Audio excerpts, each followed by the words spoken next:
Disclaimer. இந்த video எந்த loan app, bank அல்லது ஃபினான்ஷியல் சர்வீஸையும் ப்ரமோஷன் செய்யவில்லை. இது கல்வி மற்றும் பொது தகவல் நோக்கத்திற்காக மட்டும். வணக்கம் நண்பர்களே, வெல்கம் டு விடி தமிழ்.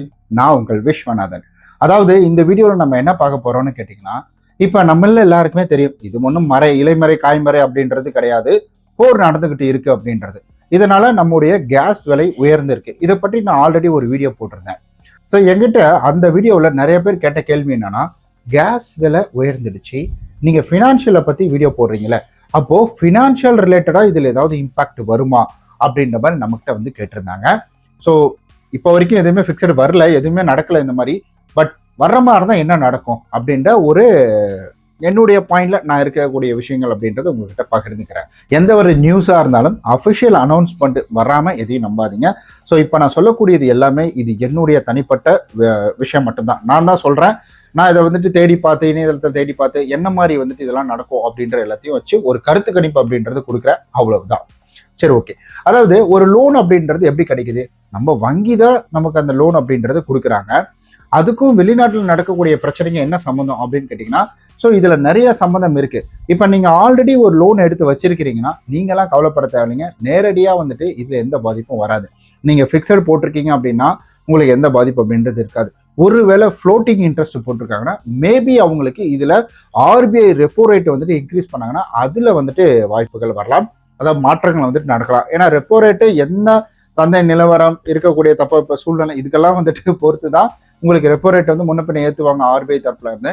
ஸோ அந்த மாதிரி ஒரு வேளை நடந்ததுனா தான் உங்களுக்கு இது போன்ற விஷயங்கள் அப்படின்றது நடக்கும். அதாவது ரெப்போ ரேட் உயரணும், அந்த ரெப்போ ரேட் உயர்ந்து RBIலேருந்து அனௌன்ஸ்மெண்ட் வந்தால் மட்டும்தான் இது நடக்கும். அப்படி இல்லைன்னா சும்மா வந்து தோராயமா அதெல்லாம் கிடையாது. சும்மா வந்த போனால் அடிச்சு விடுறது அந்த மாதிரிலாம் வந்து கிடையாது. ரெப்போ ரேட் ஏறணும், அதுக்கு RBI வந்துட்டு சொல்லணும் இந்த மாதிரி ரெப்போ ரேட் ஏற்ற போகிறோம் அப்படின்றது. ஒருவேளை இது முதல் விஷயம். ரெப்போ ரேட் ஏறுனா வட்டி விகிதம், அதாவது பொருளாதாரம் வந்துட்டு பாதிக்கப்படும் பொழுது வங்கி வட்டியை வந்துட்டு உயர்த்தலாம். இது மேபி வந்துட்டு நீங்க ஃபிக்ஸட் போட்டதா நடக்காது, இல்லை நீங்க வந்துட்டு ஃப்ளோட்டிங் போட்டீங்கன்னா நடக்கும். புதிய லோன் அப்ரூவ் ஆகிறதுக்கான சான்சஸ் வந்துட்டு குறையலாம். அது எப்படி அப்படின்னு கேட்டீங்கன்னா, ஸோ இப்போ புதிய லோன் அப்ரூவ் ஆக போகுது அப்படின்னா இந்த மாதிரி பிரச்சனை நடந்துட்டு இருக்க பட்சத்தில் இப்போ நம்ம வந்துட்டு எங்கேயோ நினைச்சோம் கச்சா எண்ணெய் தானே வருது, வரல அதுக்கு என்னப்பா அப்படின்ற மாதிரி நினைச்சோம். திடீர்னு பார்த்தீங்கன்னா வந்துட்டு கேஸினுடைய விலை வந்துட்டு ஏறுனுச்சு. ஸோ கேஸ்லுடைய தட்டுப்பாடு ஏற்படுது சொல்லிட்டு இப்போ எனக்கு தெரிஞ்சு இந்த சந்திலெல்லாம் பார்த்தீங்கன்னா ஒரு கடை நிறுத்தியே வச்சுட்டாங்க. டீ கடையில் போனால் டீ 12 ரூபா வித்துட்டு இருந்த டீ 10 ரூபா வித்துட்டு இருந்த டீலாம் இப்போ 5 ரூபா.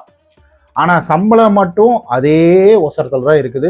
இன்னும் கொஞ்ச நாள் பண்ணால் சம்பளத்தை குறைப்பாங்க போல, வேலை இல்லை போடா அப்படின்ற மாதிரி சொல்லிடுவாங்க போல. ஸோ அந்த மாதிரி. ஸோ இதில் பார்த்தீங்கன்னா வந்துட்டு இந்த மாதிரி சூழ்நிலை ஏற்படுறதுனால இப்போ நான் வந்துட்டு ஒரு பெரிய கம்பெனியில் ஒர்க் பண்ணிட்டு இருக்கிறேன். எப்பா இதுக்கப்புறம் நீ வீட்லேயே இருப்பாங்க. இப்போ அந்த கம்பெனி என்ன பண்ணும், வெளிநாட்டு கம்பெனி. ஏன்னா இப்போ இன்னொரு விஷயம் நம்ம நல்லா புரிஞ்சுக்கணும். நான் இன்னைக்கு ஈவினிங் முடிஞ்ச அளவுக்கு இந்த வீடியோ வந்துடும். அதாவது என்ன வீடியோனா, நம்ம கவர்மெண்ட் தான் நோட் அடிக்கிறாங்க. அப்போ கவர்மெண்ட் நோட் அடிச்சு இதை வந்து புழக்கத்தில் விட்டுட்டா நமக்கு நிறைய வருமானம் தானே. ஸோ இதில் என்ன இருக்குது, நிறைய வருமானம் நமக்கு வரும் தானே, நம்மக்கிட்ட நிறைய காசு இருக்கும், நம்ம ஏன் ஏழையாக இருக்க போகிறோம் அப்படின்னு நீங்கள் யோசிக்கலாம். இதில் தான் இந்த இடம் வருது. அதாவது நம்ம இதில் இப்போ இந்த நோட் ஏன் கவர்மெண்ட் அடிக்கிறோம் அப்படின்றத வீடியோ போடுறேன். அதை பார்த்து இந்த வீடியோ வந்து கனெக்ட் பண்ணிக்கோங்க. நான் சுருக்கமாக தெளிவாக சொல்கிறேன். இப்போ பணம் அப்படின்றது நம்ம வீட்டுக்குள்ளேயே சுற்றிக்கிட்டு இருந்தால் அதுக்கு வேல்யூவே கிடையாது. அது வெளியில் போகணும். அந்த பணத்துக்கு தகுந்தாற்போல் பொருள் நமக்கு ஏதாவது கிடைக்கணும். வெறும் பணத்தை வச்சு நம்மளால என்ன பண்ண முடியும், அரிசி வாங்க முடியுமா? ஸோ அரிசி வந்துட்டு வெளியில் போனால் தான் அந்த அரிசி வாங்க முடியும். பணத்தை வச்சு நம்மளால சாப்பிட முடியாது. ஸோ இந்த கான்செப்ட் தான். ஸோ இப்போ அந்த பணம் வெளியில் போகணும். இப்போ வெளிநாட்டிலேருந்து நம்ம இங்கேருந்து இம்போர்ட் பண்ணுறோம், திருப்பூர்லேருந்து இம்போர்ட் பண்ணுறோம், ஸோ அரிசி இம்போர்ட் பண்ணுறோம். இந்த மாதிரி நிறைய விஷயங்கள் அப்படின்றது நம்ம பண்ணுறோம். ஸோ சென்னை இது மூலிமா வந்துட்டு போர்ட்டல் மூலிமா இங்கேருந்து தான் வெளியில் போகுது. அது நம்மள எல்லாருக்குமே தெரிஞ்ச விஷயம் தான். ஸோ இந்த மாதிரி வெளியில் போய் அங்கே இருக்கக்கூடிய பணம், அப்போ அங்கே நமக்கு கிடைக்காத பொருள், தேவையான பொருள் அங்கேருந்து இங்கே வரும்.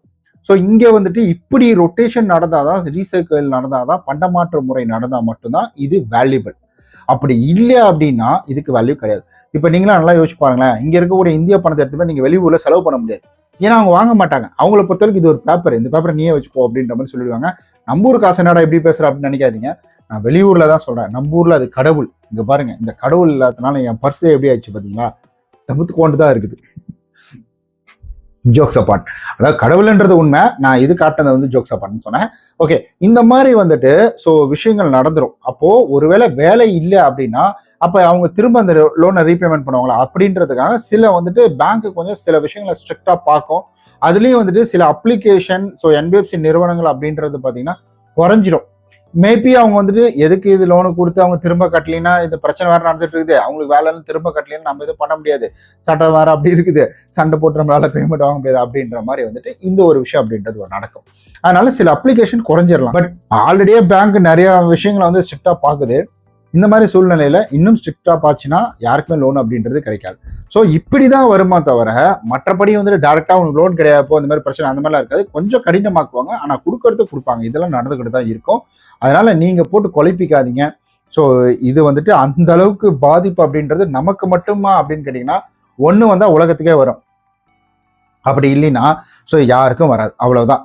இதே பாதிப்பு மற்ற நாடுகளை கம்பேர் பண்ணும் பொழுது அங்கெல்லாம் பார்த்தீங்கன்னா வந்துட்டு எதோ சொல்லிட்டு இருக்காங்க. ஆனால் நம்ம ஊரில் லாக்டவுன் அப்படின்ற மாதிரி சொன்னாங்க. பட் அந்த மாதிரி பொறுமை காக்கணும்னு தான் சொன்னாங்க. லாக்டவுன் வரப்போகுதுன்னுலாம் சொல்ல. அப்படி ஒரு சூழ்நிலை நடந்ததுன்னா நம்ம வந்துட்டு கொஞ்சம் பொறுமை காக்கணும் அப்படின்ற மாதிரி சொன்னாங்க. அதில் எப்படி நீங்கள் வந்து ஒத்துழைச்சிங்களா மக்கள், அதே போல பண்ணுங்க அப்படின்ற மாதிரி சொல்லியிருந்தாங்க, அவ்வளோதான். ஆனால் மற்ற கண்ட்ரிலலாம் வந்துட்டு டேரெக்டாகவே இது ரொம்ப பாதிப்படைஞ்சிருக்கிறாங்க. நிறையா வந்துட்டு கஷ்டங்கள் அப்படின்றது போயிட்டு இருக்கு. பட் நம்ம இதில் அவ்வளோ இது கிடையாது. எனக்கு அதுக்குள்ளே தெரிஞ்சுதா, இப்போ கூட நியூஸ் பார்த்துட்டு இருக்கோம் வந்துட்டு வேற ஏதோ முடிவு எடுத்திருக்கிறாரு, ட்ரம்ப் வந்துட்டு அதை பண்ணியிருக்காரு இதை பண்ணியிருக்காரு அப்படின்ற மாதிரி வந்துட்டு சொல்லிட்டு இருக்கிறாங்க. மேபி அது சீக்கிரமா சரியாயிடும். ஏன்னா இந்த பாதிப்பு அவருக்கும் போகும். இது இப்படியே நடந்துட்டு இருந்ததுன்னா வச்சுக்கோங்களேன், அவருக்கும் சேர்த்துதான் இது பாதிக்கும். அவருக்கும் பிரச்சனை, அவருடைய நாட்டுக்கும் பிரச்சனை. அதனால வந்துட்டு மேக்சிமம் இதை வந்து இவ்வளவு தூரம் விட மாட்டாங்க.